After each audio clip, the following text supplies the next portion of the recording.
Good afternoon, good evening, and welcome back, or welcome if you're joining us for the first time, to our fourth and last panel in the conference Religion and Democracy in the African Continent, Colonial Legacies and Postcolonial Possibilities. I'm particularly excited about this panel. We'll continue the conversations we've had earlier today. As in earlier panels, I would encourage audience members to use the Q&A function at the bottom to ask questions during the presentations. And then after each presentation, we'll have a few minutes to answer those questions. As before, I will begin by introducing our esteemed group of speakers.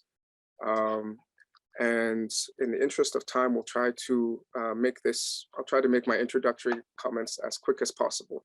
My name is Oludamini Oguneke. I'm a professor of African Religious Thought and Democracy at the University of Virginia.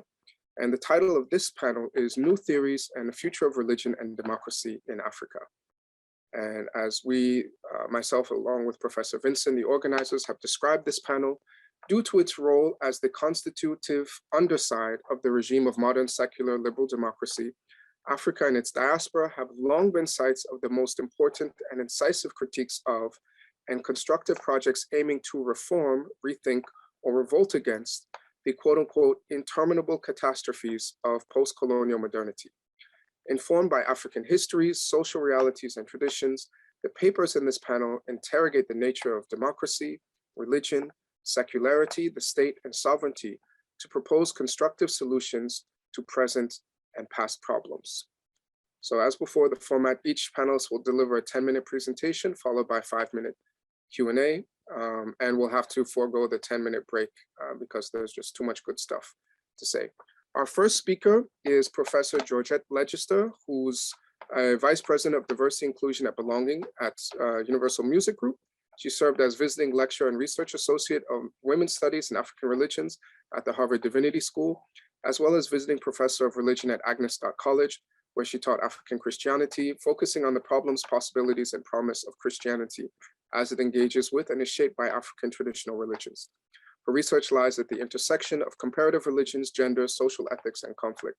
She previously served as the Executive Director of Fearless Dialogues, an organization that specializes in creating unique spaces in which unlikely partners can get together and have heartfelt dialogue about difficult subjects.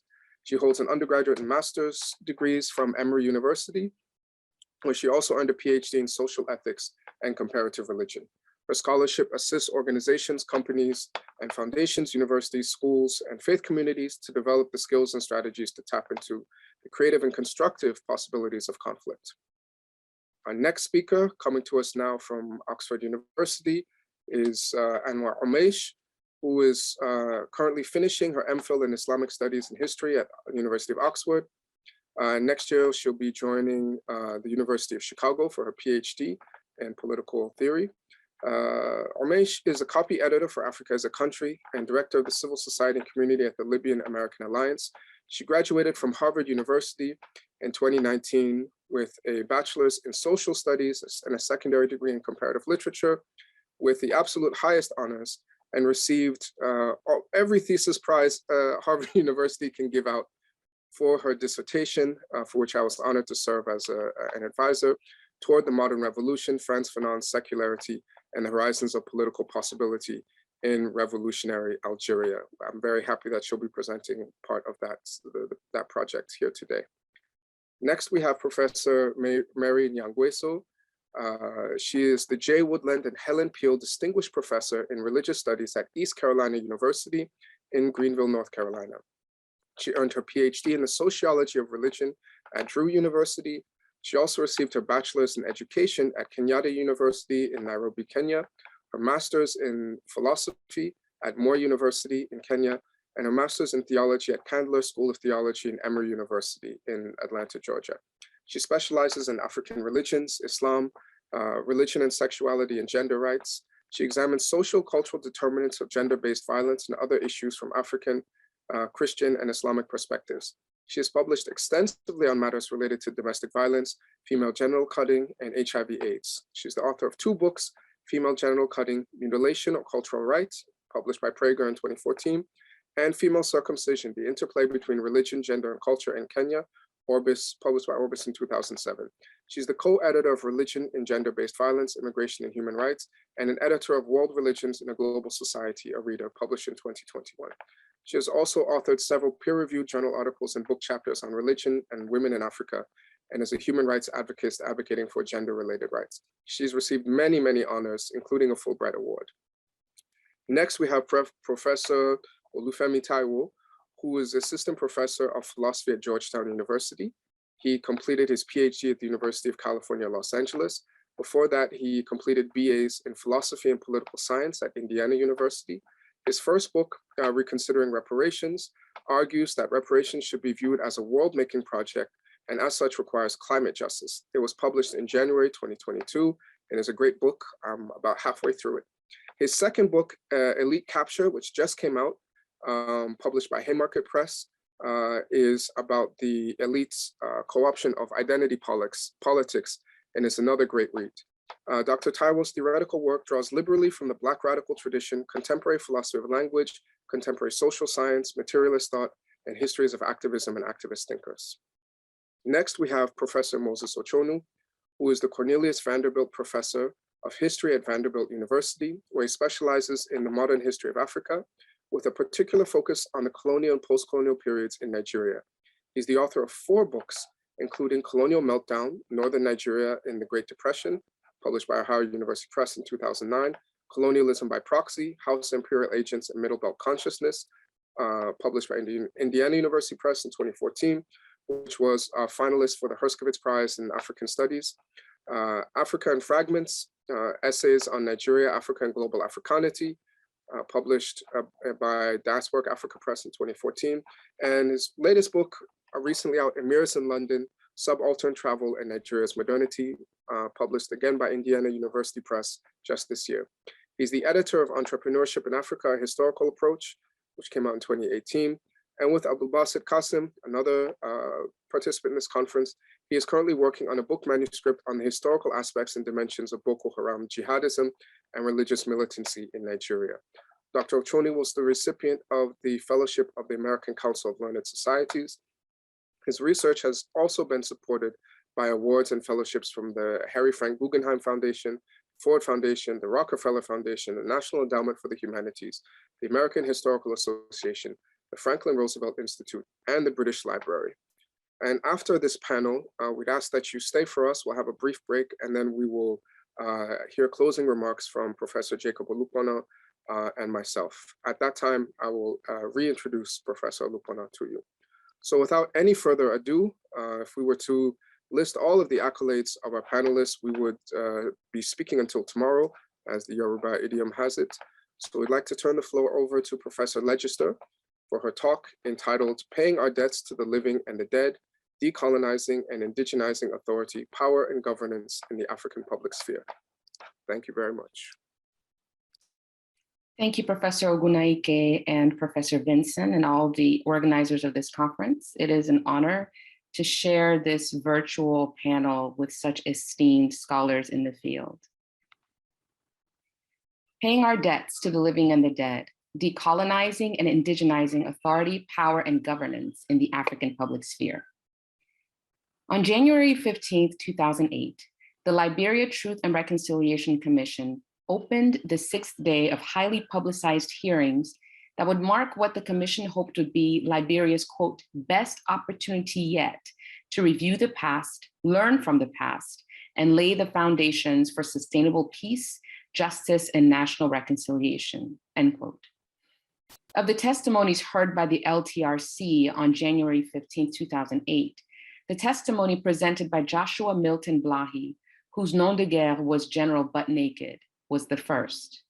During the first Liberian Civil War that occurred between 1989 and 1996, Blahi was credited with the deaths of over 20,000 people, and key to his reputation was his use of ritual practice during combat and recruitment. At one point in his testimony, Blahi recounted the placement of a kobe, a ritual pot, in the presidential palace during the Samuel Doe administration to ensure the protection of all occupants of the palace and to cause harm to any opponents of the late president, Samuel Doe, and the Kron people. In the following excerpt, late Commissioner Sheikh Kafamba Kone questions Blahi about the Kobe and about reports of government cabinet members paying homage to this ritual pot. And I quote from Kone, "You planted a Kobe in the mansion and the cabinet paid homage to it. Was it done knowingly or unknowingly?" Blahi responds, "Most of them who consciously took part of the Kobe were late President Doe's favorite. Those of them who refused were paying homage unconsciously. They were given food to put them under the suggestion of our deity." Commissioner Kone responds, "Are you in a better position to go and uproot that Kobe that you planted in the mansion?" Blahi, "More better placed." Kone, "Are you prepared to go and uproot the pot from the mansion?" Blahi, "If you are all prepared to accord the faith of what I will use for the instrument to uproot the pot, I think we are at a very good side," end quote. In Blahi's last statement during the above exchange with Commissioner Kone, an imam, Blahi appeals to Kone and the rest of the commissioners to have faith in him and in the method he will employ to strip the ritual pot of its power. Curiously, the commissioners grant Blahi's request, demonstrating that although the commissioners and the audience were predominantly professing Christians, with the exception of Commissioner Kone, who was an imam, they all shared an understanding of the importance of this ritual. While the commission structure and mandate were designed to capture and concretize what Catherine Cole calls factual or, quote, forensic truth, truth subject to investigation and statistical analysis, commissioners and Liberian survivors of the war alike gravitated towards and expressed themselves respectively in narratives framed by language of the sacred. The elements of the underlying assumed narrative, shared and collective knowledge, and practices that embody and promote legitimacy were central to the work of the TRC to build a unified post-conflict Liberia. The Liberian civil wars have not been depicted as religious conflicts. Scholars and analysts point to the role of land disputes, access to natural resources, and social marginalization as driving motivations for the rebellions that erupted in the nation. The excerpt of Blahi's testimony points to the central role of African religions in the Liberian social imaginary. In fact, the influence of indigeneity in the African public sphere extends beyond the First and Second Liberian Civil Wars, with the latter beginning in 1999, and is part and parcel of the world sense in countries and communities across the continent. To speak of a public sphere, a space of performing subjectivity in a manner that shapes and impacts the common good, as distinct from a private sphere that is limited to familial or non-communal life, is to misunderstand what Jacob K. Olupona calls African indigenous hermeneutic, a framework of interpretation and conceptualization that originates within indigeneity and not merely alongside it. In highlighting the importance of African religions in the public sphere, Olupona writes, and I quote, "While the separation of church and state has, in some cases, proven more theoretical than actual, the fact that it is even believed to be possible or desirable reveals important Western assumptions about the nature of religion, especially as it pertains to communal life. For adherents of African traditional religions, such a separation is neither desirable nor possible because religious beliefs inform every aspect of life, including birthing and death, marriage, family dynamics, diet, stress, dress and grooming, healthcare, including mental health, the spending and saving of money, interactions with one's friends, and of course, governance. In many traditional African governments, civic authorities were, and in some cases still are, not only arbiters of divinely appointed laws and religious leaders, but are also believed to be semi-divine. Olupona contends that religion or indigeneity does not function as an isolated component of the African life world that occasionally interacts with the rest of one lives experience, but as components that are both plural in expression and function and fundamental to all aspects of life. An African indigenous hermeneutic shifts Blahi's testimony from the nearly incomprehensible and fanatical utterances of a warlord to the troubling and nevertheless coherent testimony of a mystical political fighter who deploys indigenous ritual war for protection and political gain. A number of the rituals undertaken by warlords and their armies of insurgents and child soldiers during the Liberian civil wars were dismissed as displays of barbarism, and the narratives surrounding them ridiculed or ignored by the international community. Blahy discusses his use of ritual nudity as an intelligible, if foreign, sacred practice intended to emphasize his dual role as priest and warrior, and to lend a supernatural dimension to the Kron movement during the fighting. During his testimony at the hearings of the TRC in Monrovia, Blahy begins the account of his involvement in the First Civil War with a recounting of his own initiation as a priest of the Kron people at the age of 11. In a somewhat bewildering turn of events, Blahy recounts sharing the responsibility with another priest. The details of his initiation and the first 8 years of his tenure as a Kron priest are difficult to understand, admittedly, and are riddled with colloquial references that are not well translated or explicated in either the hearing transcripts or the hearing videos.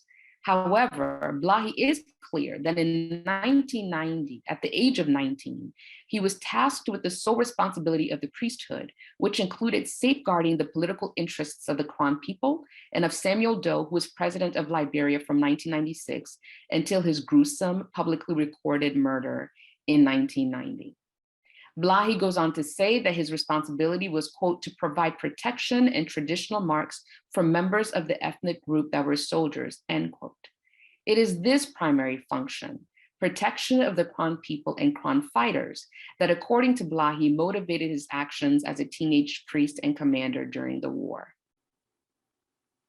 As a teen commander of a particularly brutal group of child soldiers called the Butt Naked Brigade, Blahy is most infamous for his choice and that of his fighters to fight in the nude.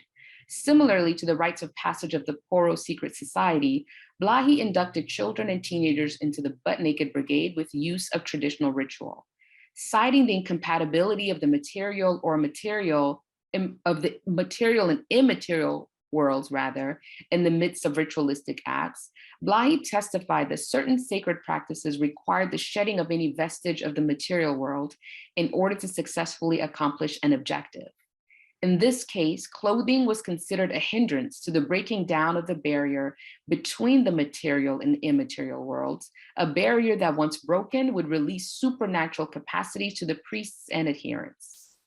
Blahy and his army of child soldiers cast a striking and terrifying image during combat. But more than inciting fear in their opponents, fighting in the nude was a practice thought to supernaturally protect combatants from harm, to render them impervious to bullets, a critical and at times rare commodity in war, and to empower them with the power to ensure victory and protection for the entire ethnic group. The ritual nudity and other practices that Blahy and his fighters engaged in during the war captivated much of the attention of the commissioners. And more than half of Blahy's testimony, that was over 130 minutes long, focused on these practices. The account that consumed much of Blahy's testimony recalled objects that were of ritual and political significance to the Kron people, a flag and a seal that were planted on Putu Mountain in Northwest Liberia in 1995 at Blahy's behest. He speaks, "The same 1995, we recommended to the late President Doe to plant the national flag and seal at Putu Mountain, and unless you pay allegiance to them, you can never have peace," end quote. This flag, seal, and the aforementioned Kobe or ritual pot were of particular interest to the commissioners, who questioned Blahy extensively concerning the power imbued in these objects and the importance of the removal of these objects in reestablishing peace and stability in the country.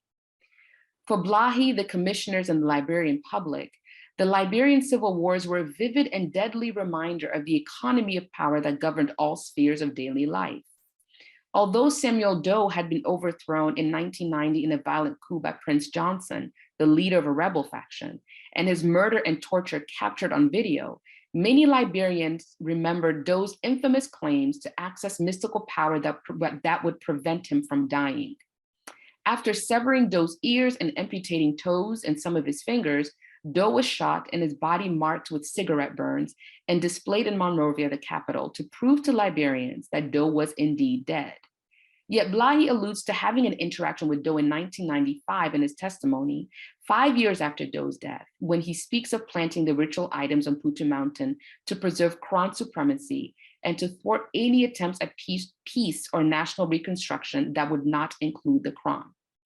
Even more curiously, the commissioners did not question Blahi's recollection or timing of the events.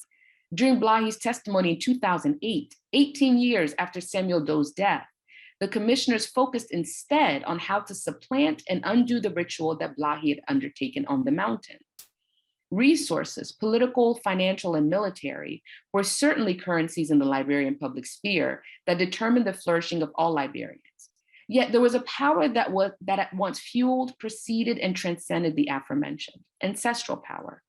Blahi was clear that by carrying out a ritual with the Liberian flag, an emblem of Liberian nationhood, sovereignty, and unity, he had removed the fate of the country from the hands of political agents and tied the fate of the nation to the will of ancestral ones. In his testimony, Blahi asserted that the ritual indebted any pretendants to the Liberian presidency to an unspecified entity that he referred to as, quote, them. Without the approbation of this entity, Blahi was clear that any attempt at governance and peace would fail. To an emic audience, whether they were practitioners of Quran religion or not, the implications of Blahi's actions required immediate action and reversal to shift agency back into the hands of the embodied living and out of the hands of the disembodied living. The shared understanding of the power and impact of the immaterial world through the intentional intervention of ancestors extends well beyond Liberia and Quran religion and is a unifying characteristic of African religions. No longer embodied in the material world, some African religions emphasize the power that ancestors possess, a power that makes ancestors equal or even superior to deities in some certain pantheons. For the Luba of the Southeastern Democratic of Congo, ancestors occupy an elevated position in the pantheon, and along with spirit deities and divinities, wield the ability to bestow honor or misfortune. The Luba from the Democratic Republic of Congo have a saying, quote, incur a debt with the dead, not with the sick, because the latter may recover and claim their goods, end quote. The sagacity of this proverb is multi-layered. At first glance, the proverb offers a pragmatic warning to the hearer that if they must incur a debt, they should do so with someone who will ultimately be unable to require repayment. To incur a debt with a temporarily indisposed person would be unwise, because that person, should that person's outlook change, they will require and reclaim payment. While it would be tempting to relegate the ancestors to the role of the dead in the proverb, Blahi conducts a ritual that indebts Liberians, and particularly Liberian leaders, to an ancestral power without which any attempts at peace would fail. Quoting a well-known Bantu truism, Magessa asserts that the dead in the African life world are not truly dead.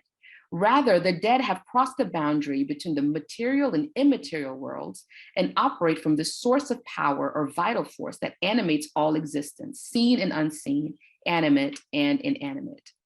To add to this understanding, Wyatt McGaffey similarly contends that the purpose of rituals invoking the power of the ancestors, the dead who live on in disembodied form, is not to serve the purpose of the dead, but to impact the lives of the embodied living.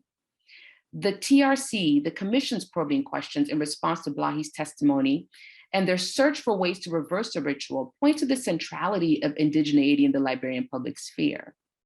The Commission's authority, largely moral in nature, appeared in their mandate to facilitate genuine healing and reconciliation, a task that they could not do while ignoring the impact of indigeneity. 2 decades following the Second Liberian Civil War that began in 1999, the African continent teeters dangerously on the brink of cascading wars and armed conflicts, and is grappling with levels of instability not seen since the conflicts such as the First and Second Liberian Civil Wars. From August 2020 to October 2021, there have been 4 successful military coups in Mali, Chad, Guinea, and Sudan, respectively, and a failed coup attempt in Niger. In January of this year, Burkina Faso joined the list of African countries whose elected governments have recently been toppled by military takeovers. Where democratic leaders have defaulted on their campaign promises, military leaders have leveraged their monopoly on the use of legitimate violence to institute political change with detrimental results. While the phenomenological nature of Blahi's ritual on Putu Mountain obfuscates attempts at corroborating his claims to have single-handedly held Liberian leaders accountable for seeking peace, reactions to the ritual and concerns about effective democratic alternance in the light of willful ancestral entities indicates the salience of indigeneity in steering political outcomes. The ambivalence of the ancestral power notwithstanding, the indigenous social imaginary that shapes and drives engagement in the African public sphere presents an underexplored opportunity for addressing issues of governance on the continent. Far from being a relic of the 1990s and the independence wars of the 50s and 60s, mystical political violence akin to that deployed by Blahi has resurfaced in countries like the DRC, which continue to grapple with the impact of wars fought between 1997 and 2002. I'm going to pause here then and receive your questions. Thank you so much, Professor Legister, for that very rich, very rich paper. All right, let's see. Do we have any questions? Please, if you're in the audience, please type your questions in the Q&A box at the bottom. Or if we have any questions from panelists, you can raise your hands. There are no questions about General Butt Naked. I beg. Yes, okay, so we have a question from Paul Banda. It says, what do you consider to be the future of Liberia? Will religion play a key role in uniting the people? Thank you so much for this question. You know, I don't know that, I think maybe the question is perhaps better or more constructively answered by saying that I don't know that unity is possible without considering and centering religion. I think conflicts like the Liberian civil wars, like several civil wars on the continent that have these indigenous components to them that political scientists have a difficult time conceptualizing or even articulating because they lack access to these spiritual grammars. They point to the fact that there's no separation, right? There's no religious secular divide in daily life, particularly in war on the continent. And so what I would contend would be any attempts at unity without being explicit about the importance of religion, the importance of ritual, the importance of civic religion even, as Jacob Olupona writes extensively about, would be fraught at the outset. So while religion definitely has the tools and the components to lend itself towards reconstructing the African public sphere, towards governance that is fair, that ensures the flourishing of all, religion definitely has that potential. But to go towards a rebuilding, a reconstruction of unity, especially in a country like Liberia, without centering religion, is to perhaps rob the country of an opportunity for peace and unity. Thank you very much. Now we have a question from Professor Taiwo. Please go ahead and unmute yourself. Thanks. That was really interesting presentation.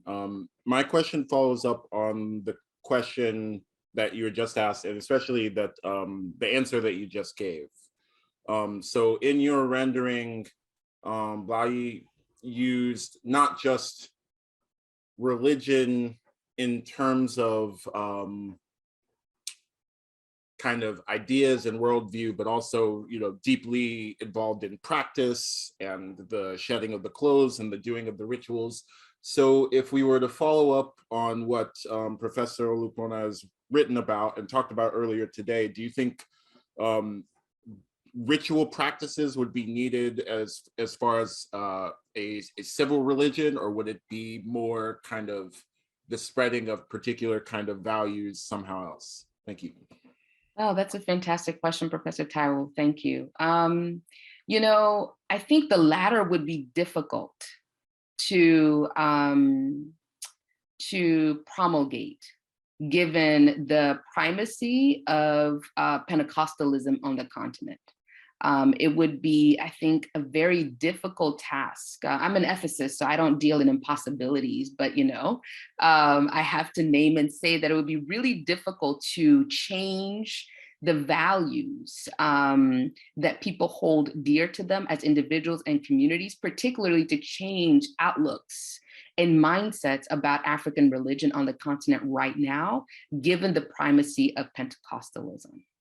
However, I think that there is a promising path forward if we consider the role of civic religion, as Professor Lupina writes about. These are rituals that people engage in that inculcate them into the nation state project, that help them to be subjects in this developing sovereignty of what the nation is, what the nation state is. And when people are under the banner of the nation, people are more likely and more apt to engage in ritual that are indigenous in nature, but they're not in service of a particular faith tradition. They're in service of the nation. I think that there's more promise there to cultivate, to not bracket civil religion, but to cultivate it and to lean into it and to draw from its promise for the types of political subjectivities that we hope to see more of on the continent. Changing values would just be too difficult at this point. Thank you very much. We have some questions in the chat from Professor Tayob as well too, but unfortunately, in the interest of time, we have to move on.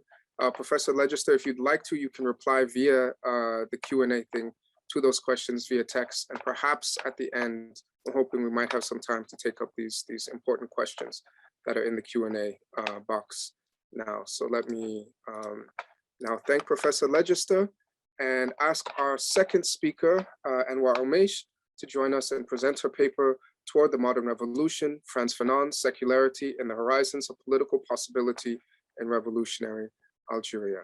The floor is yours. Thank you so much, Oludamini, and thank you and Ashley for organizing the conversations we've been having so far have been so lovely. And it's really a privilege to get to be part of them. I'm going to try to share my screen without sharing too much of my screen. Okay, I think you guys now should see just the presentation. I'm just going to assume that is the case. You can tell me if it is not. So as Professor Ogunegi said, I am presenting my project Toward the Modern Revolution, Frantz Fanon, Secularity and the Horizons of Political Possibility in Revolutionary Algeria. I should shout out Professor Ogunegi, who did serve as an advisor on this project.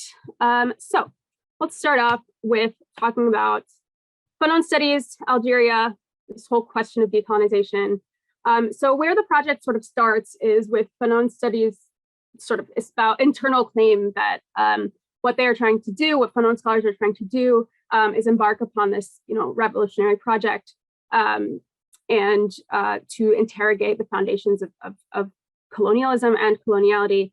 And what's interesting about that is that Fanon studies actually very rarely engages Algeria. It actually reads Fanon as, well, either it reads Fanon as representative of the Algerian struggle, or it reads Fanon without really being concerned about the Algerian struggle. This is despite the fact that several Algerian contemporaries express thoughts, like questions about Fanon's relationship to Algeria. And I think this is particularly a problem because, in our political moment today, it is obvious to everyone that we need new ideas. And, I think we need to really approach the context that we're reading with epistemic humility and really think about, what are the approaches that we have been taking not doing for us today. So that's sort of the general framing. I'm going to start off. So basically, the general overview of the idea is to resituate Fanon within his Algerian context and to explore how that reveals his theoretical commitment to secularity. And again, here I'm talking about secularity and not secularism necessarily as a political system, but secularity as a way of thinking about and approaching the world. And I think that this theoretical commitment closes off what he sees as politically possible in revolutionary Algeria. It renders certain conversations happening in Algerian spaces illegible to him. I'm going to start off by sort of reconstructing what I see as the problem spaces of Fanon, and then a lot of the Algerian actors he's engaging with. Obviously, this can't be a complete sort of encapsulation of all of the discourses happening in any given place, but I think it helps us understand what questions Fanon sees himself as responding to, and what questions a lot of Algerian revolutionaries saw themselves as responding to in that moment. And I'm thinking about these problem spaces, which is an idea that I take from David Scott, but these problem spaces as sort of overlapping discursive traditions responding to a particular moment in time. And so I see Fanon's problem space as constructed at the intersection of these three different discursive traditions that you can see up on the screen. So Hegelian Marxism and phenomenological existentialism, really concerned with sort of the material and the discursive aspects of what it means to live authentically. The second sort of tradition he's involved in is innovative psychiatry and Lacanian psychoanalysis, which is really tied up with this Lacanian distinction or idea of three registers within which we perceive things. So there's the real, which is like what's out there. We can't really access that according to Lacan. Then there's the symbolic, which is sort of the linguistic and cultural stuff that our access to reality is mediated by. And then the imaginary, which is kind of how we actually end up experiencing it.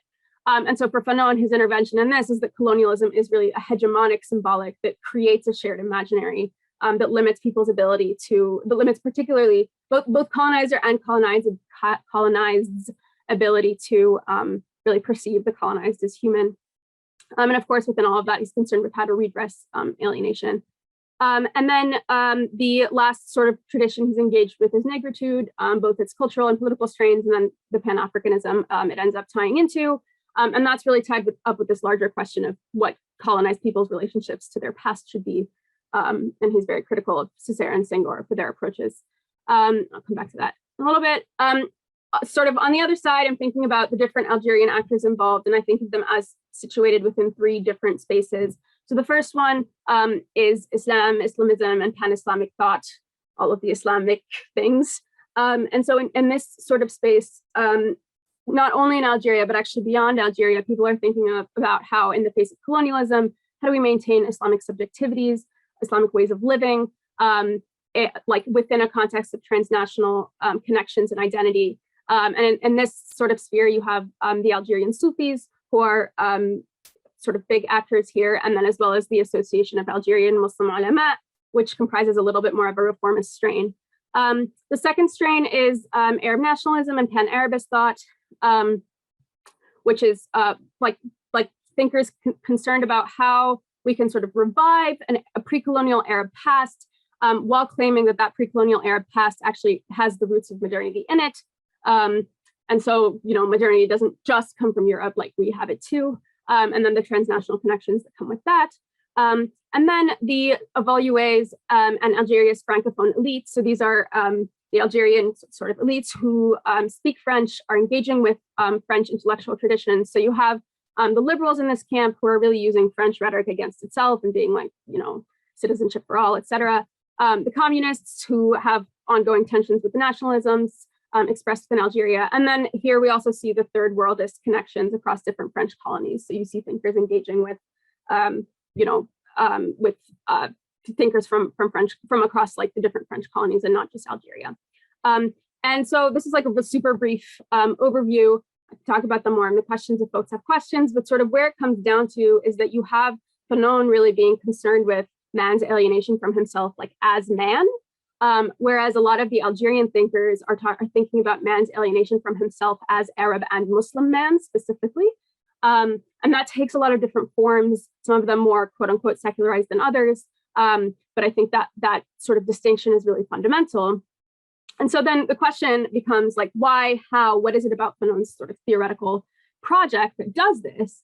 And so to do that, I look at his the distinctions he draws between Arabness, Muslimness, and Algerianness. I will also point out that Amazighness or Kabyleness is included in this, but it actually functions very similarly to Arabness in sort of Fanon's schema. So just putting that asterisk in there.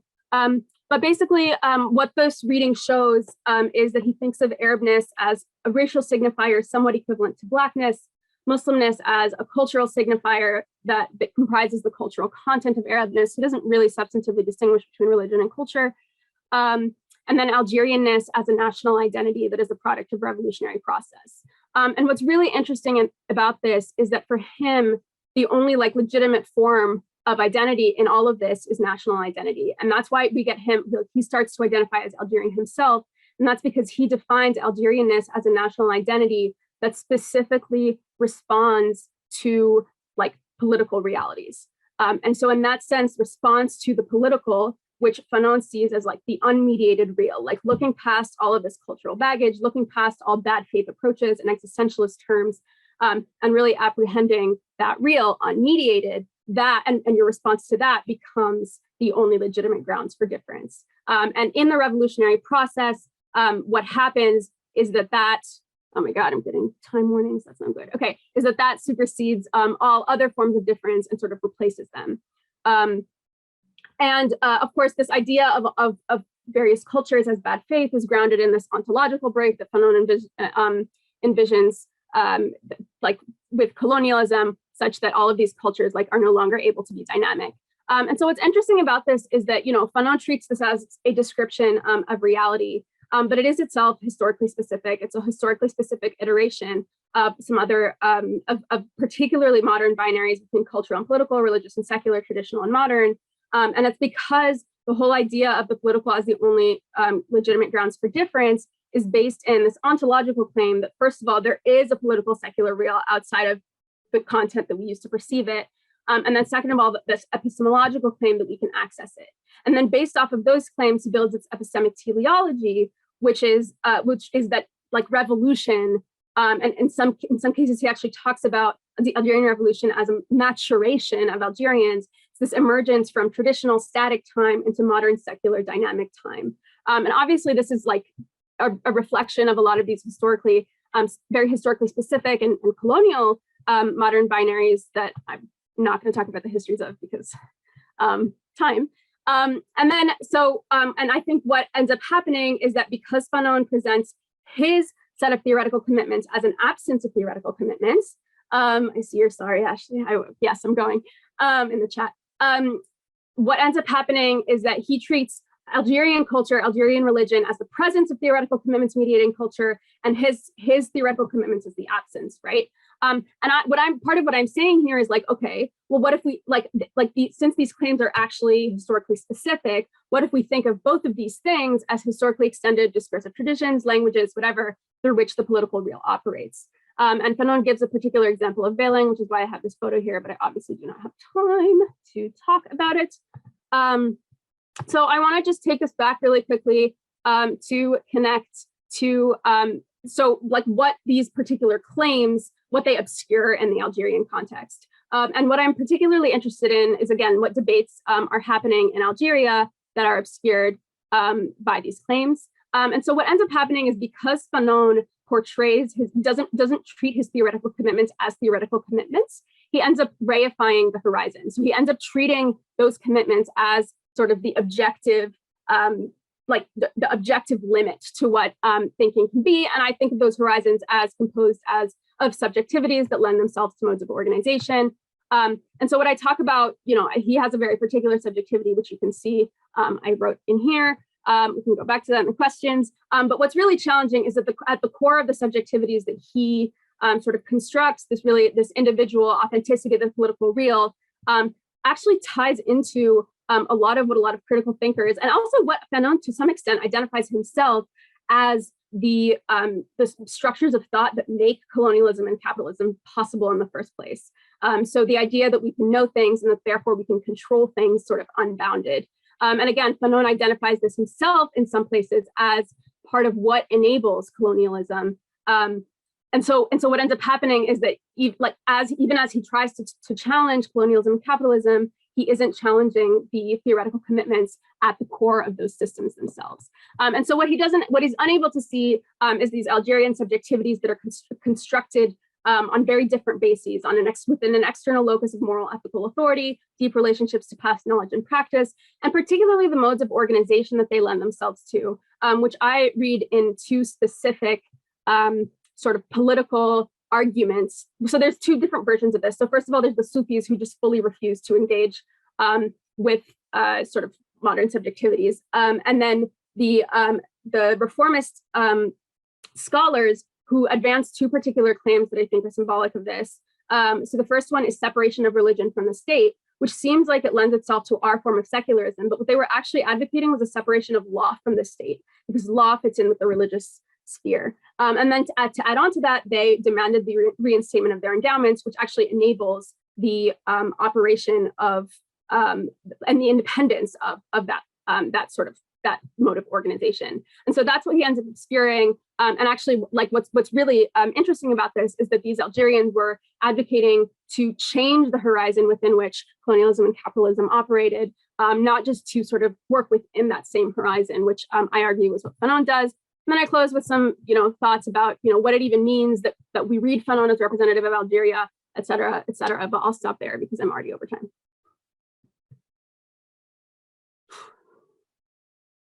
Thank you very, very much, Anwar. That was amazing, breakneck run through of several really, really important arguments that touch on actually a lot of the themes and challenge some of the things that we've heard before. So thank you so much for that. So we have time for a few questions now. So please either raise your hand if you're on the panel or put your questions in the Q&A. And we can give Ms. Omesh a chance to respond. No questions, then I will abuse I don't see any questions here. Okay, so one comment from Professor Tayeb, great question and interrogation of an icon. So one question I have, just kind of extending what you've already spoken on here. What are these, you just at the end started talking about, what are these horizons? What are these other possibilities that open up if we don't take Fanon's given as a given when discussing politics? In a certain sense, kind of what are the practical consequences of taking the Algerian problem, starting from the Algerian problem space instead of starting from the Fanonian problem space?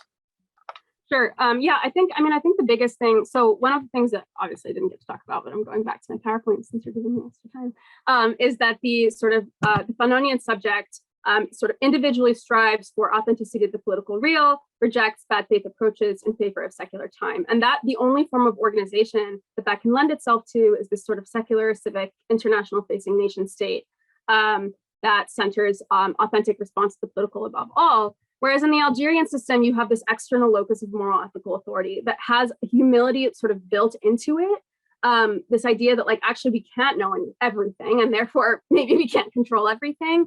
And what that lends itself to is, and this is what I think is so interesting about the distinction that the Algerians were pushing, the Algerian ulama specifically were pushing between the state and religion, is that they were saying, hey, like actually like deciding on what the legal system of the state should be needs to be this radically democratic process. Like the state doesn't get to have a monopoly over the law.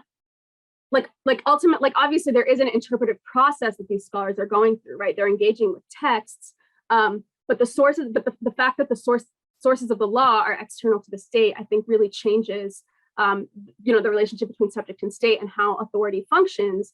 And again, that like sort of that question of an external locus of moral ethical authority instead of an onion picture that really imbues the situation with all sort of moral authority. And I think, and ultimately for me, like, I'm not saying, that the Algerian answers are like the answers for us now, right? But I think what happens is that like Fanon, so often we don't leave this horizon of secularity. And that really, really limits which traditions we're able to learn from. And I think in very harmful ways, because frankly, none of the ways of thinking that we have right now are really doing it for us. So yeah, I hope that answers. Excellent, excellent, very good. We have a time for one more question from Professor Taiwo. Please go ahead and unmute yourself. Yeah, that was a great presentation. I really just wanted to give you a chance to say more about the part of the presentation that you didn't get to. So that's just kind of an open invitation. But like, what's left on the table, if I have to make it a question? What's left on the table by taking Fanon as the exemplar of the Algerian War of Independence? Yeah, I think, so I mean, something, what Fanon does is that I've said this a little bit, but he really dismisses, so he first of all, he says the things from the past are irreparably ossified. right? And then he has this whole idea of like, we are constructing a new man from this moment. And it's this idea that you can actually separate yourself from historical legacies that is a lie, right? And if you're saying you can separate yourself from historical legacies, what you're doing is just obscuring the historical legacies that you're still in connection with. And so I think that's what, and I think, you know, for me, in a lot of senses, like the thing that is so frustrating about secularity is that it's dishonest. And so I think if we can, you know, if we can sit there and say, hey, we're operating based off of these fundamental assumptions, and like, fine, obviously we have to commit to something in the end. But I think if we can be much more honest about that, then that allows us to see a wider set of possibilities. And I think, you know, the specific question that oh, sorry, that was another question. Just kidding. I thought it was from you also. But yeah, I think that's the real core of it is how can we be honest about it? And I think the Algerians, because they felt that connection to this historical tradition, and because I think, you know, the Islamic tradition requires you to engage with the past seriously. I think, yeah, what ends up happening is that they're not able in the same way to be like, no, all of that is past. Yeah, I hope that answers the question. Thank you so much, Professor Omesh, for the very rich, very provocative presentation, very generative. So we have a few questions from Professor Tayoub in the Q&A box, which you can feel free to answer via chat while we move on to our next speaker, who is Professor Nyangweso, presenting her paper, Religion, Democracy, and Social Development in Postcolonial Africa, Considerations of the Way Forward. Please, the floor is yours, Professor Nyangweso. All right, so I changed the topic a little bit on what I'm presenting. It's not very different in a way. I'm looking at religion, democracy, and gender empowerment in post-colonial Africa, specifically looking at challenges and the future of democracy in Africa. So I want to start by saying thank you so much for inviting me to be part of this panel, and Professor Ogunaike and Ashley for your constant reaching out and for hosting the conference. I think I've enjoyed it so much. So I start by highlighting a few things in my paper, the status of democracy in Africa. As we probably all know, that the status of democracy is declining all over the world. And of course, Africa is not unique or different. And of course, the role of religion has been a very big factor in this. And so there are many other aspects of it. But just before we look at all that, I want us to remind ourselves about what democracy really is. It's a system of the people. It's essentially supposed to be a system where the power, the supreme power is vested in the people. People are given authority to be able to determine their own government and to deliberate and decide legislation by choosing officials to represent them. Democracy is not just about institutions, it's also about values, and therefore countries that embrace it are supposed to embody those values in the way they run their affairs. And therefore that comes with civic responsibilities, both for the government and for the citizens within those particular institutions. Now, a democracy that does not embody these civic responsibilities begins to decline. Essentially, it is what is called the nominal democracy, because it is not essentially a full democracy. So when we look at Africa, we see that there are many countries that are struggling with democracy, and that's why essentially the status of democracy is declining in many countries. There are some that are considered free, others that are partially free, depending on challenges and obstacles that they're encountering. And quite often the challenges are related to things like, setbacks, like maybe they have embraced nominal the democracy, in which essentially the institutions are very weak in enforcing democracy. And because of that, we end up with the various issues like conflict or corruption or and other issues that make it really difficult to sustain democracy. And there are many setbacks when it comes to Africa, and every time people talk about African politics, we think of political instabilities because of the conflict that Africa has gone through many times. It's been vulnerable because of various reasons. But it's always good to remember that political instability is essentially part of the governing process, and it's not unique to Africa, even though Africa has faced a lot of that. And every country has essentially encountered instabilities in one way or the other. Just thinking about Kenya, no, Kenya ethnic conflict wasn't such a big issue, but in the year 2007, during the elections, somehow it became a big issue. And so you cannot say that one country is more vulnerable than the other. Now, one of the reasons that has been raised with regard to setbacks has to do with the colonial legacy, the argument that because of colonialism, the traditional political systems were disrupted. And because they were disrupted, Africa does not really, is not able to embrace democracy because of that particular disruption. While that may be true, after independence, we realized that most countries started gravitating towards maybe, resisting colonialism by returning to traditional forms of systems. Now, in Kenya, I know there was an example where after independence, Kenya resorted to what is known as eldership, seeking to embrace the eldership as a form of traditional way of leading. And they drew this from this oath taking of the Mau Mau community, and where essentially elders were initiated and they became the representative of the various communities. But Richard Blunt, in his book For Money and Elders, has actually analyzed this concept of eldership and found out that this is not unique to Kenya, essentially. Most African communities or countries, once they got independence, they wanted to kind of detach themselves from colonialism. And they found it so difficult to do so because as they became bureaucratic agents, they started embracing post-colonial administrative skills. And in Kenya, for instance, President Jomo Kenyatta was considered a muzee. The word muzee essentially refers to an elder, and therefore he was supposed to represent the traditional way of leadership, away from what the colonial ways of leadership had been, which was considered alien. But of course, this, as Blunt explained in his book, this was later interrupted or disrupted by the introduction of corruption and money within the system. And therefore, instead of oath-taking, people were rewarded by money. And as long as money became a form of power, a source of power, it became corrupt. And that started undermining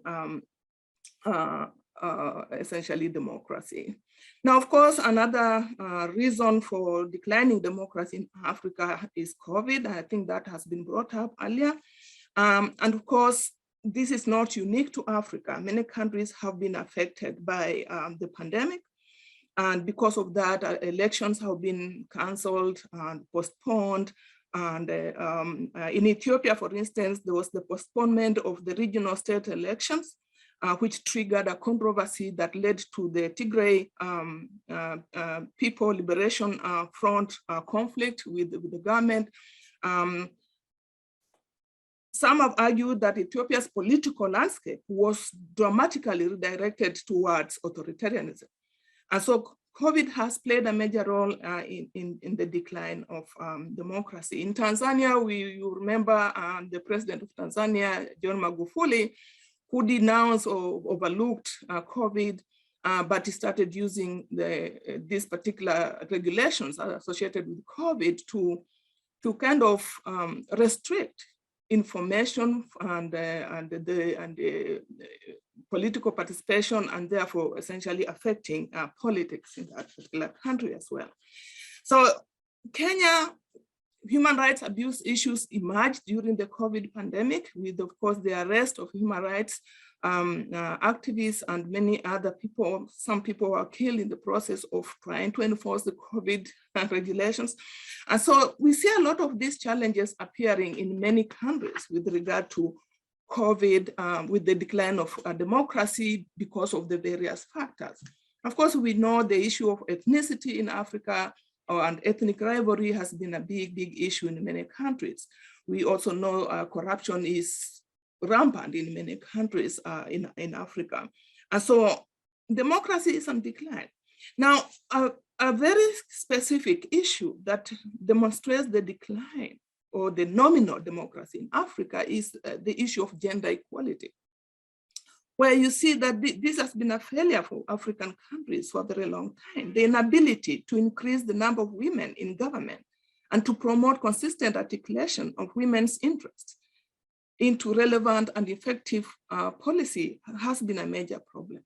Women constitute only 24% of the 12,113 parliamentarians in Africa, and only 25% in lower legislation houses, and 20% in the upper houses of parliament. They constitute only 21% of the councillors in the local councils. So the issue of gender equality, of course, manifests itself in various ways. But if you just look at politics, there's a huge problem right there, where then it is notable that in some African countries, there's an increase in the number of women in parliament. Africa is still set to miss the global goal of gender parity in politics by 2030. So we're still lagging behind in that. Now, as long as gender equality is not addressed in any democracy, that democracy is nominal. It's not really full. And one of the reasons that, of course, gender inequality is evident in politics has to do, of course, with the issue of sexism and patriarchy in Africa. That is, I think, various countries continue to struggle with.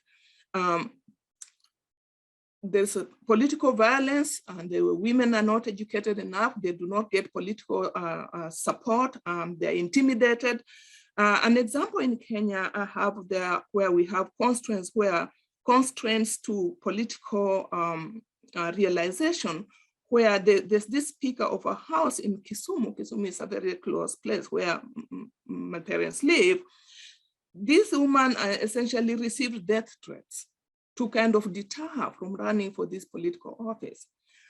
There's another one who was essentially, her clothes were pulled down when she was essentially campaigning as a way to kind of discourage her from essentially running for this particular role.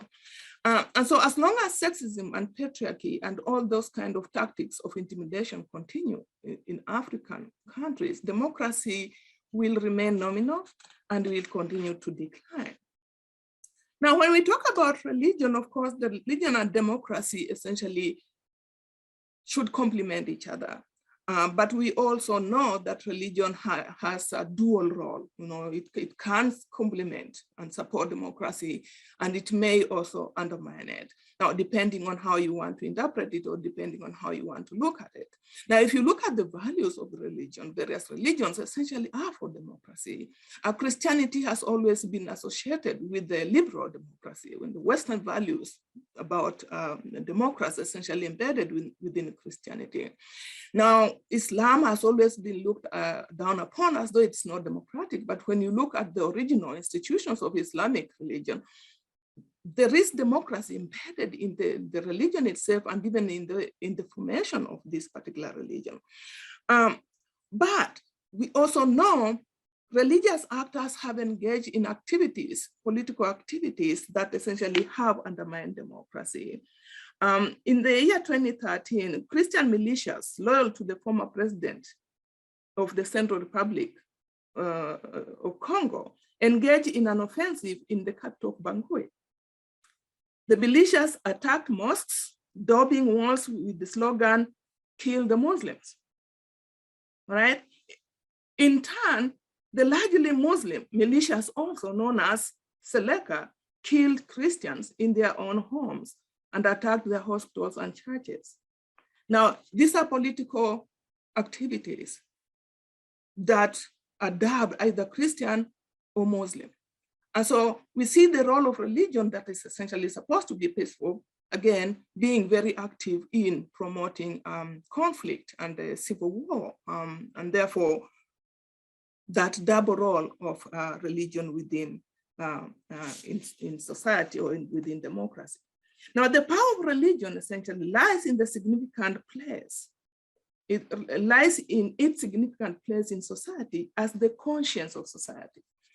Now, as long as that part is essentially employed within society, then essentially a religion will be able to promote democracy. And we have examples in South Africa where we see the prophetic theology that was embraced by Bishop Tutu and other leaders supporting the formation of the ANC, and therefore promoting the independence of South Africa and the ending of apartheid.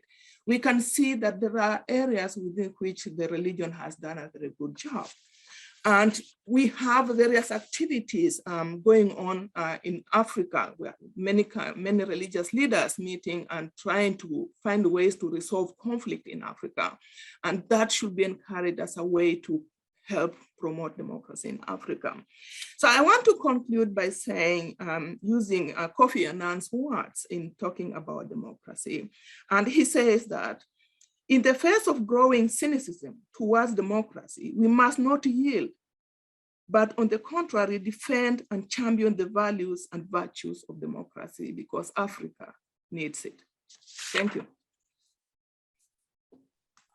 Thank you very much, Professor Nyangweso, for that very rich paper and for remarkably delivering it exactly on time. It was very impressive. Very much. All right, now, as with the other speakers, we open the floor to questions. You can use the Q&A function to type your questions in, or if you are on the panel, you can raise your hand and ask a question. Give a moment for if anyone is still typing. If not, then I will perhaps abuse my role again as chair of the panel to perhaps ask you to, so you spoke about how religion can serve the kind of goal of democracy and democratization of societies. I'd like to ask you to talk a bit more about when there's tension there, particularly with, as you brought up the cases of multi-religious societies, and the standard way to deal with that in post-colonial democracies has been secularity. So the democracy is officially secular, which is supposed to be neutral, but as we've seen in numerous cases that it tends to be its own thing. How do you deal with the issue of secularity, particularly in the African context where you have very high levels of religious adherence and practice? I think that's a very important question, especially when we're talking about Africa, and we all remember Mbiti's description of Africans as notoriously religious. But I think Africa is struggling with the pluralism, just like other countries are struggling with the pluralism. And I think Africa faces a major problem because of ethnicity and different religions, all bringing multiple perspectives to various discussions. When we look at South Africa, I think Bishop Tutu really championed political theology in the way in which he utilized the church to condemn and criticize the government that was not acting in the interest of the people. I would say dialogue, and we have movements like those. I think I discussed some of them in my paper. If you read towards the end, I talk about efforts by various religious communities to congregate and promote interfaith dialogue and be able to utilize those forums to address issues that are facing their own communities. And this is the best way to do that. Now on that table, I think it would be great to also include representatives from the secular state, politicians, or those who may have an interest in listening to religion. I agree with the Rogesto when she said that religion is a very fundamental in Africa, so there's no way it can be left out of the discussions of democracy. And so dialogue would be the best way to promote this in terms of bringing representatives of different religions to the table and to discussing how to forge forward with the respect of each other. All religions talk about respecting your neighbor, loving your neighbor. And so drawing from that theology would be one way to love even those who are secular, those who do not belong to any religion, if there are, as a way to kind of bring about that community. And of course, drawing from the indigenous holistic view, where essentially we, that corporate lifestyle where we depend on each other and relate in various ways, are interdependent with each other, is very, very important. Thank you very much. We now have a question from Professor Ochonu on the panel, so please go ahead and unmute yourself. Yes, thank you for that wonderful presentation. My question has to do with the intersection of democracy and gender, the gendered aspect of democracy and democratization.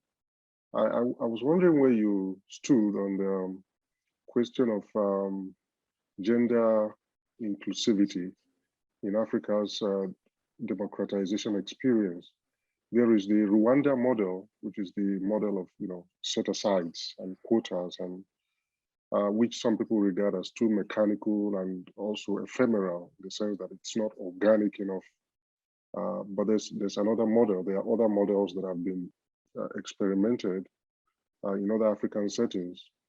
Where do you stand in terms of which model do you endorse and recommend as a more sustainable model of women's empowerment in Africa's democratic culture or democratization culture? Thank you. I would have to probably learn a little bit about the models you're describing. But I think central to democracy is not just gender equality or gender inclusion. I think it's the inclusion of all groups of people. And so if women are considered as citizens, then they will need to be included in the decision-making process. I am unaware of the models you're talking about, so I would like to learn a little bit more about that and see what they add to or take away from this concept of being included within the political participation process and decision-making. Thank you very much. We have time for one last question, just very quickly, although this question probably cannot be answered very quickly. Paul Banda says, you talked about the Mau Mau movement. What role did religion play in that movement? Did they apply both traditional and Christian Islamic values? Should that be the way to go for modern Kenya as the country now faces so many challenges? Well, Mau Mau movement, there was a lot of oath taking, and that is already indigenous forms of, of initiation or commitment to a cause, as in the case of this independence or the liberation of the Kenyan community. And so you would say, yes, indigenous religion was very central to this particular oath taking of the Mau Mau. But the Mau Mau movement eventually got to be seen as a representation of the indigenous ways of doing things. The resistance to foreigners who had taken over the country and the need to go back to the traditional ways of thinking.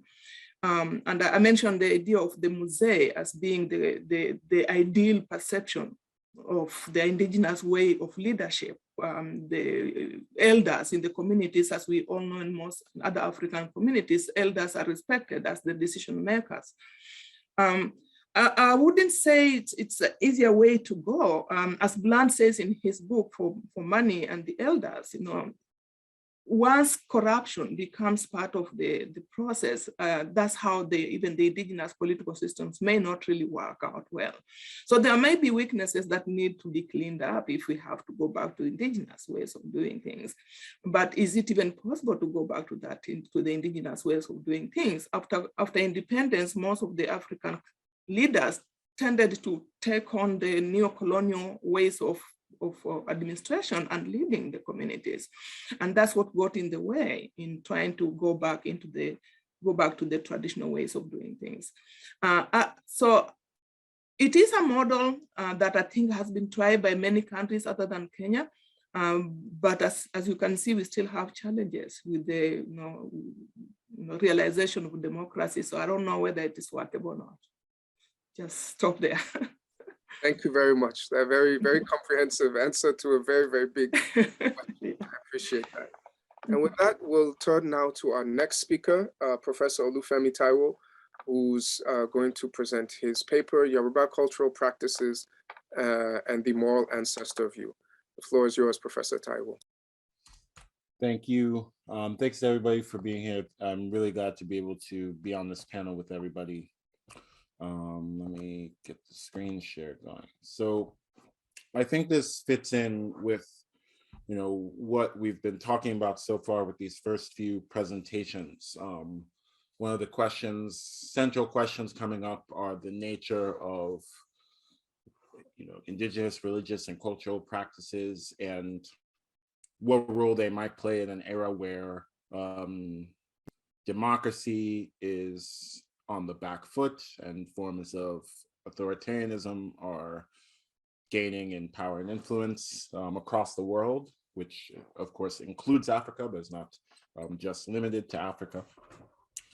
So in this talk, I want to talk about those larger trends, but I want to tie it particularly to the interaction of those trends with the climate crisis, which is something that I've been thinking about over these past few years. So what should we make of, in particular, Yoruba cultural practices and the view of the ancestors embedded in those cultural religious practices and ways of thinking in this particular era? So just for a way of background, some background things that are going on in the way that I think about the world. Sometimes I use the phrase global racial empire, but if you've heard the phrase racial capitalism, it's more or less the same kind of analysis. But the basic way that I understand the world is in distributive terms. So social advantages, things like wealth, but also things like state capacity and regulatory capacity and research capacity tend to get produced and circulated around the world such that they accumulate in the global north and for racially advantaged communities. Social disadvantages, things like poverty, but also things like pollution tend to also accumulate disproportionately in the global south and in racially disadvantaged communities.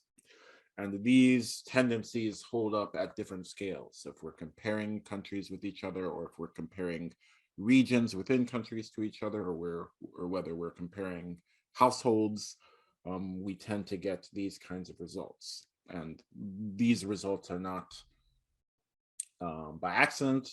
They are related to a history of colonialism and slave trading. I take it everyone in this kind of conversation knows all of these things, so I won't spend too much time here. But I bring this up because I want to make a point about the interaction of that fact with the climate crisis. So there had been for centuries lots of research, lots of writing about natural disasters like famines, for example. And it used to be the case that these were explained ecologically. These were explained in terms of the natural system. So where there's a famine, maybe there's a food shortage, or maybe there's some kind of natural disaster that disrupts supplies. And that's why people die. That's why there was a famine. And a number of researchers, most notably Amartya Sen, the economist, challenged this, especially in modern times. We now produce and distribute goods on a planetary scale. And partially because of this and because of changes to technology and prediction abilities, it's no longer the case, if it ever was the case, that primarily natural systems and things happening in natural systems explain huge crises like famines. Instead, what explains famines is how political systems and economic systems, distribution systems, respond to events. Sometimes the events are political, sometimes the events do involve changes or fluctuations to natural systems, disruptions in rainfall patterns, disruptions in food service because of pests, things like that. But actually, the reason why famines happen isn't because of those starting points, but because of how the social system responds to them. So all of that is simply a way of saying, how will our global political system respond to climate crisis? If it's anything like the way our global political system responded to the COVID-19 pandemic, with rich countries protecting the intellectual property rights of multinational corporations based in the rich parts of the world, with unequitable vaccine distribution, with, in some cases, outright theft of PPE, we can't expect things to go well for the parts of the world that disproportionately have the sorts of people that our social system does not defend. So that's just to say the political explanation of the dangers of climate crisis is the right one. Climate crisis in general, climate politics has cultural dimensions. It involves present day distributive choices. So who and what do we protect in the present and short term? Do we protect, say, the profits of multinational fossil fuel corporations? Or in the case of the African continent, also state-owned or partially state-owned fossil fuel institutions? Or do we protect people more holistically? These are in part distributive questions that involve issues of class and the constitution of political systems. They are, of course, distributed in a straightforward sense. What's good for Exxon, what protects their profits and the shareholders, is not necessarily good for the people who live at sites of extraction. So there are the kind of ordinary stuff of distributive politics in climate crisis. But there's also long-term intergenerational distributive choices. What buildings, institutions, and practices do we reshape or abandon? Do we build new cities further from the coast to avoid sea level rise? Do we build insurance schemes to protect people from disaster? Do we change how water and sanitation is managed in sustainable ways and create long-lasting, resilient infrastructure that's capable of doing those things? Those are questions not only about the distributions of people towards people who are presently alive, but what information and institutions the people who come after us will encounter, our children, our children's children, and so on and so forth.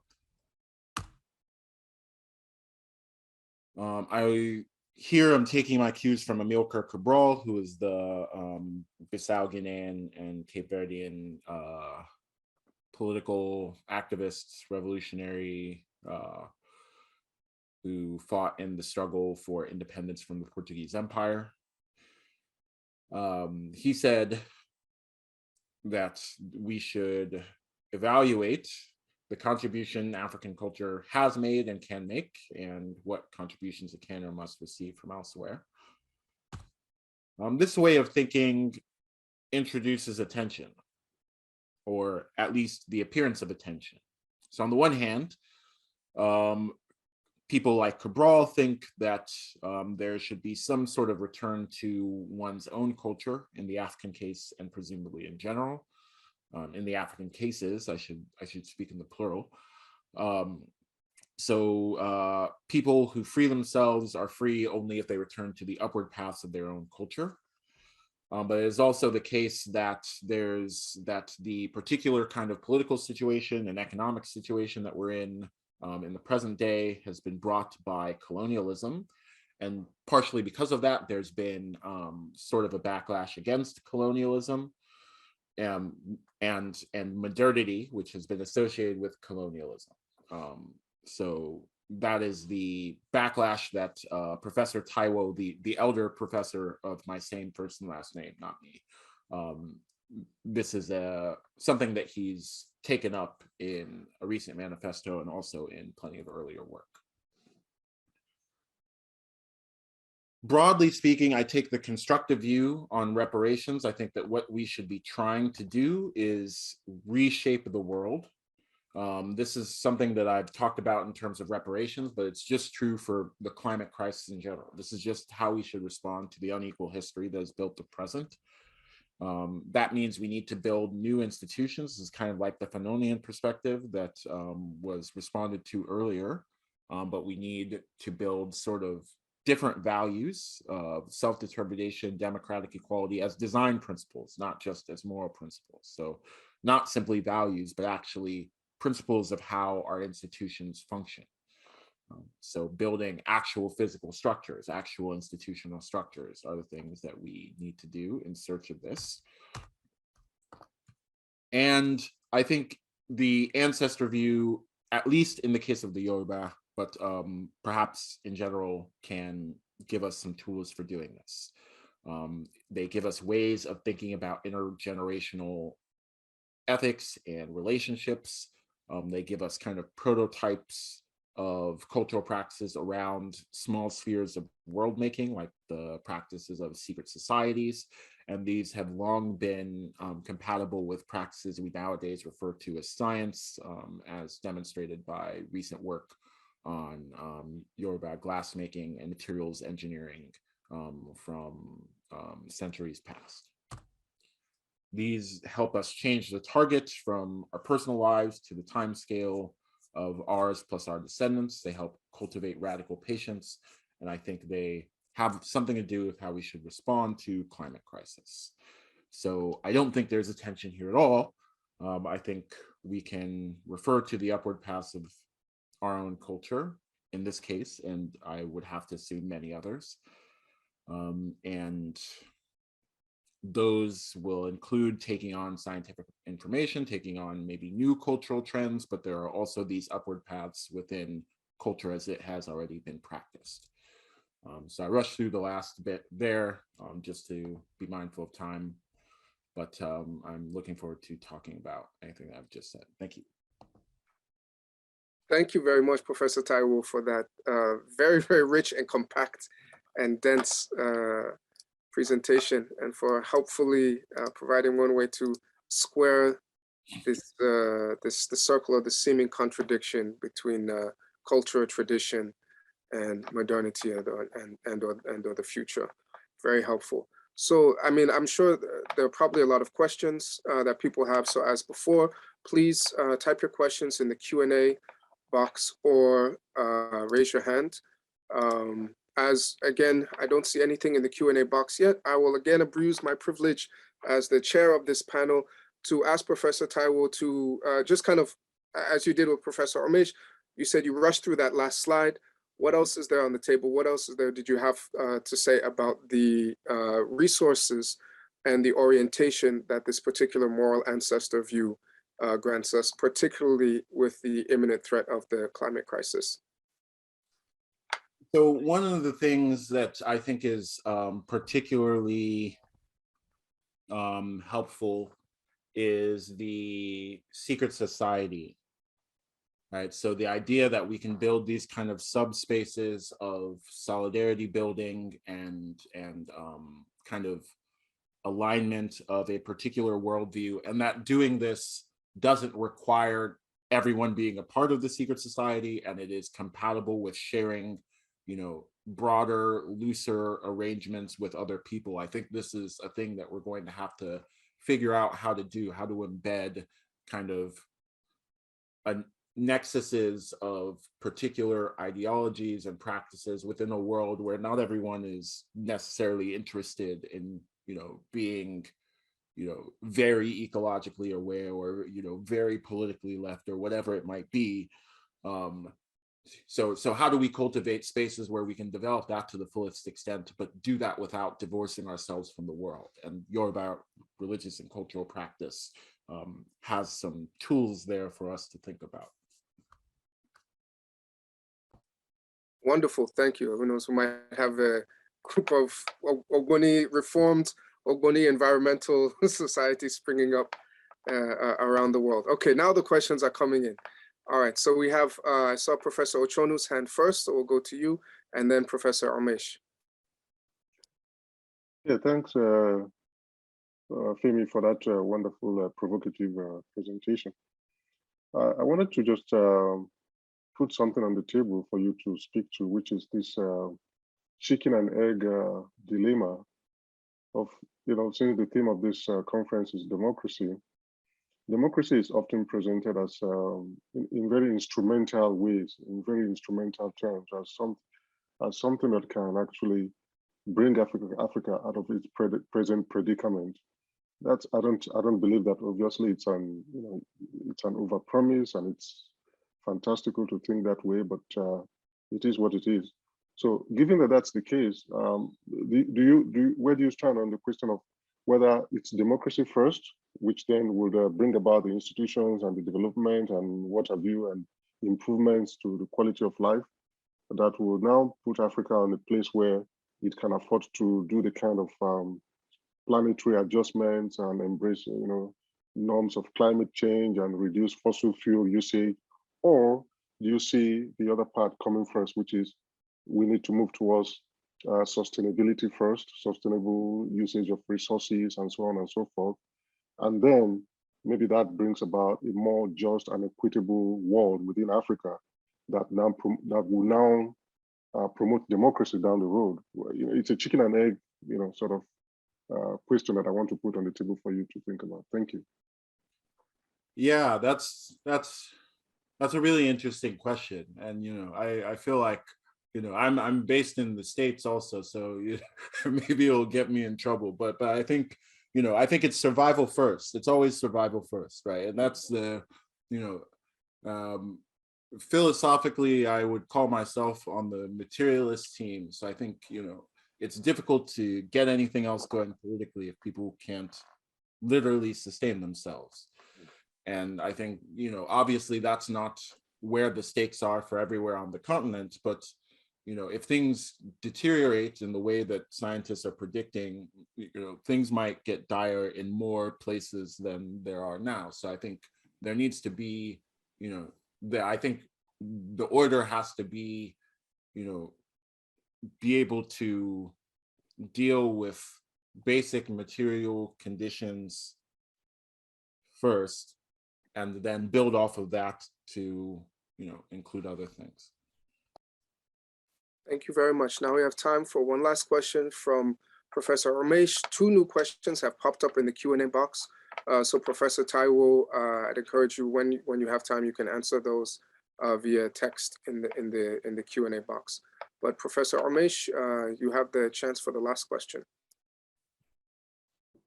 Thank you. I can't open my video because it's not letting me, but that's okay. Also, thank you for calling me Professor Omesh, even though I'm not a professor. I mean, my question, I guess, builds off of the last one, which is that I think, so the context that I'm most familiar with is the Libyan context, and in the Libyan context, Libya is both like driver as an oil producing country, but the driver and a victim of climate change in many ways. And I guess, and I think it's like so much of what's so hard. Like, I know some people who are trying to tackle climate change in Libya, but so much of what's so hard about it is that there's like 5 million different things that they need to address first. And I guess that's, and so like, to go back to what you were saying earlier about the, this like, creating a new set of ideas. And I think that this is part of what I was trying to challenge with Fanon as well, is this idea that like we can actually start from scratch. And I guess that's, this is a lot of different pieces here, but I guess the question is like in context, like Libya, for example, or other places on the continent where it's actually quite difficult to start from scratch. And there's so many different things. How do you think this idea of sort of intergenerational stewardship fits in when sometimes intergenerational stewardship is just like, well, we need to make sure we are alive. Yeah, thanks. And I want to keep up the calling you Professor Omesh. We believe in claiming things, so we're claiming it for you. So Professor Omesh, it's a really good question. I think I agree with your base point, right? I don't think we can start from scratch. I don't think that's even coherent. And I think even if it were, it's not clear that it would be advisable, right? We're starting from history and we're starting from particular kinds of conditions. So I don't imagine, I don't imagine people are starting from scratch. I imagine people starting from a particular set of kind of institutional and ideological arrangements, right? That's the upward paths business that Cabral is talking about, right? Your culture is what it is. Maybe it's, maybe parts of it are good, maybe parts of it are bad, and maybe just as importantly, your material situation is what it is. Maybe you have good sewage and there's lots of clean water, or maybe that's not the case, right? But you're starting from somewhere, and the question is, how can we put the people who come after us in the best position to do better than we're in a position to do, right? And I think all I'm suggesting to mine out of Yoruba cultural practices is to make that the question. Because politically speaking, that's not the question everywhere, right? That's not the political question in the United States. The political question in the United States is how to guarantee rate of returns to portfolios for a handful of hedge funds and asset managers. And I just don't think a world where that is the political question is a world that's compatible with progress on anything, whether it's sustainability or the million of other things that people have problems with in Libya or elsewhere. Thank you. Thank you very much, Professor Taiwo. I'd like to remind you again about the Q&A box for you. There are a lot of questions there for you. So now we will turn to our last presenter, certainly not the least, Professor Moses Ochonu, who will be presenting his paper, Decolonizing Democratization and Africanizing Democracy in the Nigerian Experience. Professor Ochonu, the floor is yours. Thank you. So, the previous papers have set up my reflections nicely, because I think a couple of presenters said earlier on that democracy is troubled around the world, and I would agree with that. But I would also add that it's not democracy as a generic form that is troubled, at least not when it comes to Africa. But I think it's a particular iteration of democracy, liberal democracy, that is in trouble, that has encountered headwinds lately. So for me, in this reflection, I'm trying to see how the trouble with liberal democracy can be met, the challenge can be met by thinking about alternative ways of political leadership, alternative ways of engineering new political leadership, but bringing about new forms of politics by asking new political questions.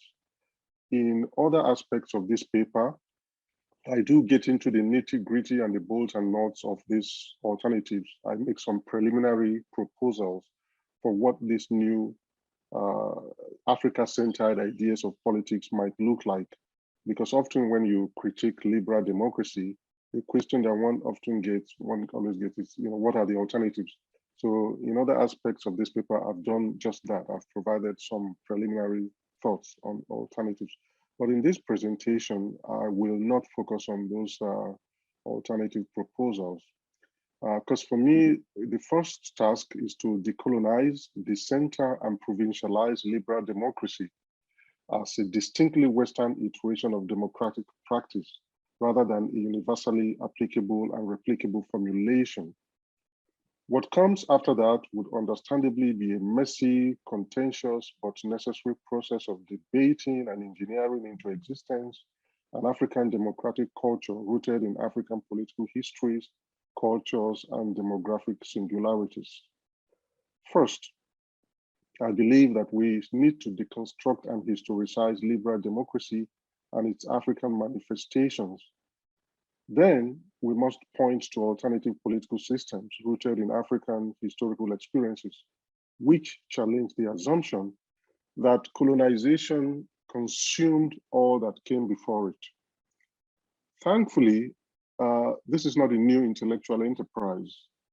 African nationalist intellectuals who lived through a colonial iteration of liberal democracy questioned its universality. They also questioned its applicability to Africa. They challenged the Western colonial effort to, quote, erase African despotism, quote, and introduce democracy to Africans, unquote. The theoretical critique of the liberal democratic consensus that follows stands on the shoulders of these African nationalist theorists who were pioneer critics of the fraught encounter between Western democracy and Africans. I want to use an old critique of liberal democracy, that was articulated and advanced by late Nigerian nationalist and elder statesman, Chief Obafemi Awolowo, to underscore my overarching argument about the need to lift the liberal democratic overhang on Africa so that African countries can clear a conceptual space to imagine alternatives to it. In his critically acclaimed autobiography, Awolowo pointedly critiques the tendency to recommend, lionize, and then punish deviations from a single Western paradigmatic democratic path. And he goes on to, he says, and I quote, "There are no dogmas for the practice of democracy, and Democrats cannot and must not censure any nation on the ground of deviationism, but they must at least have the courage and honesty to insist that a flagrant departure from the ideal of democracy is not acceptable. It's not an acceptable variant of the most beneficent and ennobling form of government which mankind in all its long and checkered history has evolved," unquote. In this passage, Awolowo rejects a monolithic framing of democracy and the notion that the rigid template of representative and participatory government can apply across different polities and societies. His was not an abstract philosophical critique. The unspoken target of Awolowo's critical intervention is a Western consensus on democracy that rests on the notion that individuated universal voting rights and competitive elections are the only guarantees of accountability, representation, and equal participation in a political system. So in other parts of this paper, this for me is the premise of my critique of liberal democracy, because for me, there are maybe 4 basic instruments or ingredients of democracy, which are accountability, representation, equal participation, and if you like, legitimacy, if you want to add legitimacy to it. And my contention is that in pre-colonial Africa, in traditional African political institutions and arrangements, you had, and you still have all 4 elements present. In this passage, Awolowo proposes a persuasive theory of equal rights to democratic innovation, as well as the equality of differently conceived democratic practices. For Awolowo, democratic plurality is not simply about multi-party elections and contestations between divergent visions, ideologies, and platforms. Rather, democracy, he contends, should by its very nature be diffused and accommodative of multiple semiotic and practical expressions. Awolowo was challenging the tyranny of Western democratic prescription and hegemony. He was debunking the agenda-setting Western proprietary claim on democracy, which is rooted in the broader universal claims of post-Enlightenment political modernity. Awolowo's treatise conduces to what one might call, or what one might describe as democratic cosmopolitanism. In Awolowo's political imagination, democracy has multiple origin stories and is not a system of government upon which the West has proprietary claim. The West's ability to colonize and dominate, Awolowo argues, does not entitle her to dictate the democratic trajectory and practice of non-Western people. Furthermore, argues Awolowo, the attendant Western political narrative that holds some people and societies in contempt for allegedly deviating from democratic norms rooted in the Western political experience is both unfair and anti-democratic.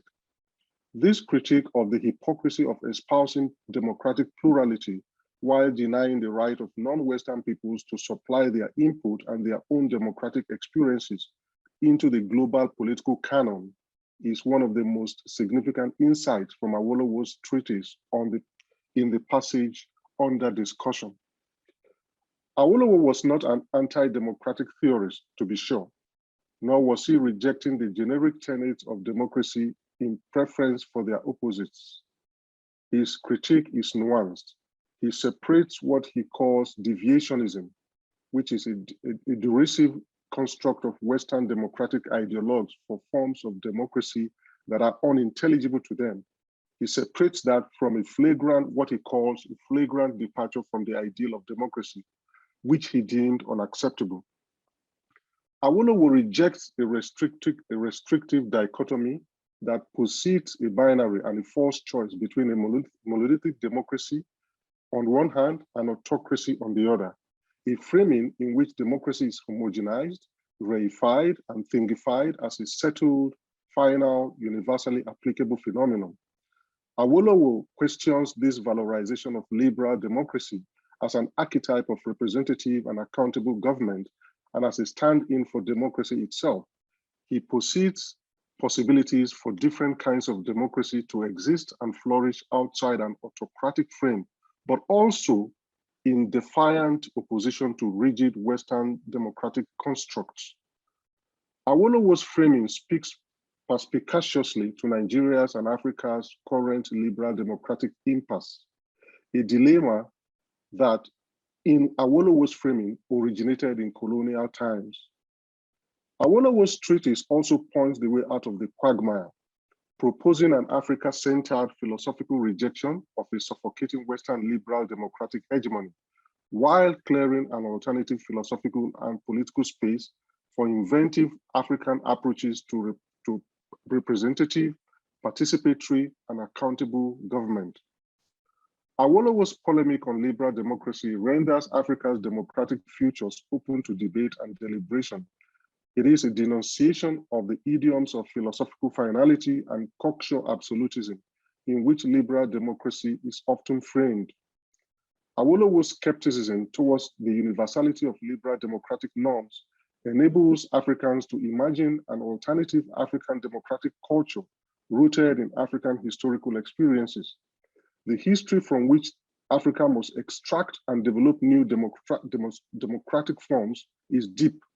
Therefore, in decolonizing democracy in Africa, the baseline cannot be the beginning of Africa's colonial experience or encounter. We must instead strive to recover and repurpose Africa's pre-colonial political cultures of inclusive, accountable, equitable, and representative politics. The sheer variety and diversity of this pre-colonial political history calls for a careful, deliberate epistemological shift to that history to guide the debate on African political futures. The current epistemological moment, as we all know, is a decolonial one in which the decolonization of African epistemological, conceptual, and instrumental toolkits has become an overarching preoccupation of theory and praxis in African studies. But discourses of decolonization and decolonial theory assume that the baseline of Africa's current predicament is exclusively colonial, and that the supreme task of African theoretical thought is to undo the epistemological legacies of colonialism. Decolonization as an epistemological project inadvertently reifies the colonial moment as the point of both reference and critical reevaluation.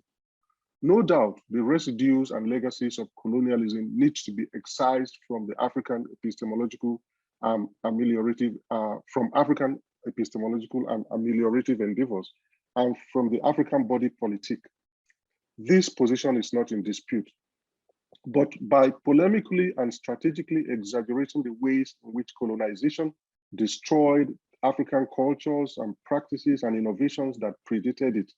And by not explicitly recognizing the persistence of pre-colonial African political, ideational, and intellectual cultures, and the possibility of recovering them for instrumental deployment in the present, decolonial theories fall short of advancing a reclamatory agenda beyond the liberatory project of rejection and distancing.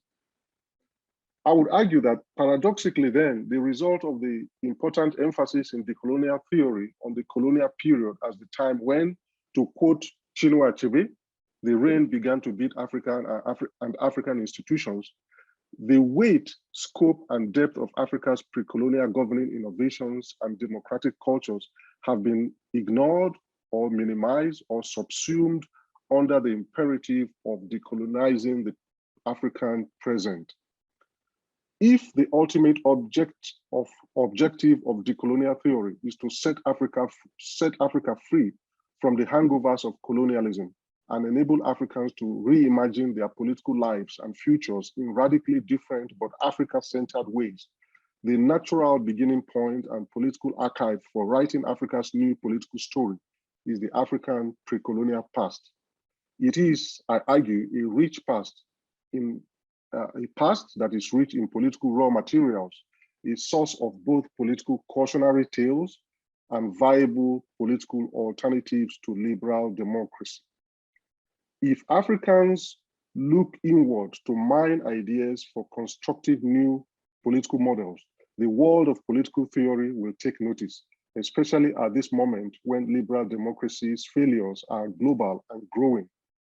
Perhaps the increasingly urgent task of recalibrating and reimagining democracy from a universal monolith to a set of plural practices and from a political system anchored on neoliberalism to one committed to inclusive and equitable politics will begin in Africa.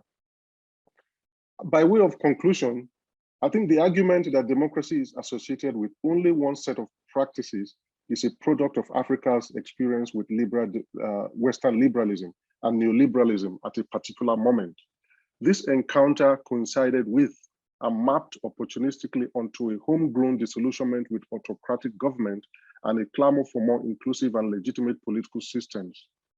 There was no reason for Nigeria and Africa to plunge uncritically into the Western liberal democratic form, but the embrace was understandable, given the Western insistence on conditioning aid to political liberalization, or what was popularly called democratization. Nigeria, my country, was swept up in this wave of democratization. Today, Nigeria, like many other countries, stands at a crossroads. It is hobbled by the failures of liberal democracy, but it is unable to escape it. I have proposed in this paper that one exit from this conundrum requires a critical decentering of liberal democracy itself and the breaking of its paradigmatic philosophical sway over Nigeria and Africa. Only after doing that can Nigeria and Africans be free to produce alternative Africa-centered systems that emanate from and embody African experiences and aspirations. Let me rush through my conclusions to the last paragraph. To the extent that the dead-end debate on the false binary of democratization and authoritarianism still rages, Awolowo's critical interventions from the past remains relevant and helps us to resolve it. He proposes that what one might call a democratic cosmopolitanism of equal co-creators. He advances the imperative of plural and diverse democratic forms in place of the current unitary democratic construct of Euro-American liberal democracy. I argue that Awolowo's approach is the political future of Nigeria and Africa. Thank you very much for listening. Thank you much, Professor Ochonu, for that very, very rich presentation. In many ways, I'm glad you had the last presentation. It sums up so much of what has come before. So I would again invite the panelists, if you have a question, you can raise your hand. We already have several questions that have come into the Q&A, along with a lot of applause and excitement about this. And I'm going to try to combine some of these questions that are coming in. So to combine two of them, one question is about the role of institutions in an African-centered democracy. What institutions would that be? What would it look like? And what another question that's related to this are, what are these? You spoke of the features of accountability, equity, inclusivity that are central features of African democracy, whether pre-colonial or kind of that are features of democracy in general. Could you speak more about how these operate with the backdrop of gender disparity and broader global inequality? So sure. kind of, Yeah, those two questions. Just briefly respond to them. Let me start with the questions about institutions, African-centered institutions. In the rest of this paper, which I didn't get to read because of time, I do go into some of these issues because obviously a critique of Western liberal democracy and its failings in Africa inevitably brings up this question of what kind of institutions do you imagine replacing? And I think, I have some preliminary proposals, like hometown associations, ethnic unions, we all come from, if we have African origins, we all come from certain villages, we all have ancestral ties to villages. And I imagine, the traditional leadership institutions in those places being one layer of this institution. Another layer might be the town unions. We have them in big cities, we have them in villages. Another layer might be the women's associations or market unions. There are several layers. The ingredients are there. But I don't want a conversation that starts out with this by saying that we have no alternatives. And I know on the other side, I don't want the conversation that starts out being rigidly prescribing a return to some romantic African past. But I want an unfettered conversation in terms of what resources are available, what ingredients do we have in place, what institutions are there that we have overlooked, that we have not taken advantage of. So that's what I'm trying to get us to think about. It's an exercise in thought, but it has instrumental and practical elements to it. But in the rest of the paper, I do point to those institutions. Then quickly, the second question about accountability and its implications for gender inclusion. For me, I think that I don't have definitive answers when it comes to that, but for me, those four elements that I mentioned, accountability, equity, participation, and legitimacy, I think any polity that has those four elements can find room within it for gender equality and gender inclusion. I think, when most of our countries, even the ones that are operating liberal democracy right now, that pretend to have these four elements, don't actually have them. They have a couple of them missing, or maybe all of them missing in some cases. So I think those are the fundamental questions that I feel like they need to be addressed, first order questions. That's not to say that individual states, or even at the continental levels, that policies cannot be developed to promote women's empowerment. Rwanda has done it with its own model of the quota system. Certain practical policies can occur. But I think that if we rethink our assumptions about liberal democracy and its capacity to bring about equity and to bring about equality, I think we exaggerate the instrumental importance of liberal democracy and its ameliorative capacity. And I think we need to look beyond liberal democracy, because I think those claims are highly exaggerated, if not false. I don't want to use the word false, but I think once we do that, then it opens up our minds to begin to look for radically new ways of promoting these types of equalities along gender lines, along class lines, along other types of lines. So that would be my response to that question. Thank you very much. Not to mention the kind of global inequalities that were necessary for creating the local equities in Western powers. Colonialism wasn't seen as being something against democracy, but was seen as something being essential to the democratic project in the West. So the question is, can you have liberal democracies without a colony somewhere, whether internal or external? Professor Taiwo has a hand up and has a question, please.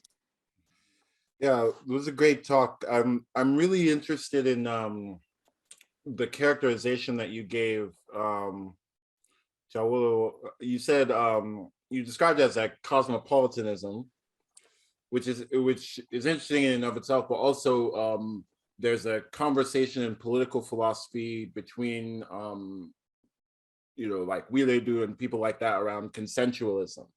Right, so a consensus-based versus cosmopolitan. Do you think of those as being different paths forward, or are they potentially compatible? Do you have a preference between them? That's my question. A great question, Femi. I think I see them as compatible. That's a short answer, right? Because I think that democratic cosmopolitanism, the way that Awolowo framed it, can lead us not to a particular destination, but to a set of destinations, right?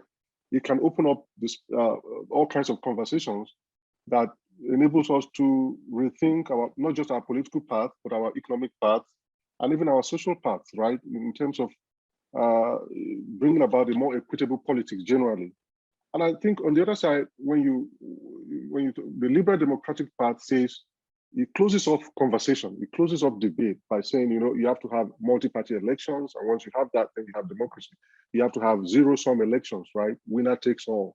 You can't have a political system that is built on consensus, that is consensual, right? But I think what cosmopolitanism is, the idea, the framing, forget about this other semiotics associated with cosmopolitanism. In Awolowo's framing of it, I think it just simply means that democracy, it's not one thing, it's multiple things. And it needs to be rooted in particular people's experiences and aspirations and anxieties. And if you frame it in that sense, then I think I see how it connects to this idea that African politics, generically, by its very nature, is more consensual. It's not based on zero-sum competitions. And so therefore, I think cosmopolitanism in this sense then encompasses this terrain, both the critique of liberal democracy and the alternative to liberal democracy. So that would be my response to that question. Thank you very much. And we just have a brief, not so much time left, but I'll squeeze in a question from the audience here. Carl Johnson gives Benjamin Franklin's quote that democracy is two wolves and a lamb voting on what to have for lunch. We've had other leaders in Africa who tried to propose a different path and they paid the ultimate price, Sankara, Lumumba, etc. So the kind of realpolitik question of why is today different? Can we chart a different course, a different form of democracy in this larger geopolitical context that can be hostile to such experiments? Excellent question. I myself have often reflected on that point, on that question. But I think that we are at a moment when we're at a particular moment of rare, almost historic epistemological humility in the West. Rare in the sense that you don't often see in the West where a retreat from this sort of taking for granted post-Enlightenment ideas about Western modernity and Western superiority, like we're seeing now.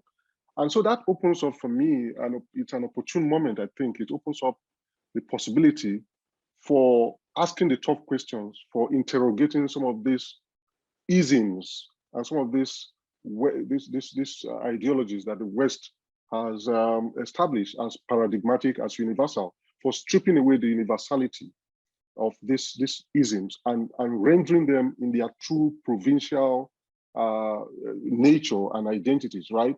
And so if we're able to do that, seize this moment where, liberal democracy is in retreat. We've all said that in our presentations, and not just in practice, but also in theory and in epistemological terms. You don't see that air of finality and that air of hubris that you used to see. I talk to a lot of Western interlocutors, academic and practitioners, and I see a new humbling humility, but also very. So I think that the moment might be right, but at the same time, I'm a scholar, I'm a historian. I don't want to overread the moment to say that this moment presents an opportunity that is not there. I recognize the constraints that are inherent in the global system. And I recognize also the capacity of the global neoliberal capitalist order to stifle any appearance, any emergence of, any emergence that looks like a questioning, an enduring question of its hegemony. So I do recognize that moment, but I also see glimmers that encourage me to open up this debate at this particular time, because I think it's an opportune moment for these kinds of conversations, these iconoclastic conversations. Thank you. Thank you very much, Professor Ochonu, and thank you to all of our panelists for this wonderful, very stimulating panel and wonderful way to end the panel part of the conference. We're going to take a very brief 5-minute break, and then we will return for closing remarks headed by Professor Olupona, and then concluded by myself. I'd like to take the opportunity again to thank all of you for joining us today and yesterday, and to remind you that these panel conference proceedings will be recorded, or they are being recorded. They will be posted on the Race, Religion, and Democracy Lab's Vimeo page, and you can view them later there, as well as the fact that these papers will continue to be worked on and will be coming out in an edited volume that will be available as a free ebook in the future. So the conversation continues. So now we'll take a brief 5-minute break. We'll be back at 3:12 p.m. sharp for our closing comments. I do hope that you will join us then. Thank you very much.